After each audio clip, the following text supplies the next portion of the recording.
மாறாவினுடைய நீர் தித்திப்பாய் குடிப்பதற்கு ஏதுவாய் மாறினது. வார்த்தையில் தான் வல்லமை. ஒருவேளை அவன் அவிசுவாசமாக அதை செய்யாமல் இருந்திருந்தா அந்த நீர் என்ன செஞ்சிருக்க, மாறி இருக்க. விசுவாசத்தோடு அவன் நடவடிக்கை எடுத்தபடினால் ஆண்டவர் சொல்லிட்டார். அதை செய்வோன்னு செஞ்சதுனால, விசுவாசித்ததுனால அங்கே தம்முடைய வல்லமையை கர்த்தர் விளங்க பண்ணினார் என்று சொல்லி நாம் பார்க்க முடியும். இல்லையிலோயா? அதே போல நிறைய அற்புதங்களை ஆண்டவர் அவர்களை செய்து வழி நடத்தி வந்தார். கற்பாறையிலிருந்து நீரூற்றை வர கர்த்தர் உதவி செய்தார். காடையை கர்த்தர் வரவழைத்தார். இப்படி நிறைய அற்புதங்களை செய்து ஆண்டவர் கானான் தேசத்துக்குள்ள அவங்களை என்ன செய்தார், கொண்டு போனார். அதனால தான் சொல்லப்பட்டதுக்கு இங்கே தம்முடைய மிகுந்த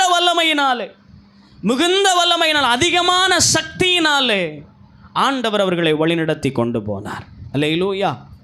யோபு சொல்லும்போது சொல்றான்,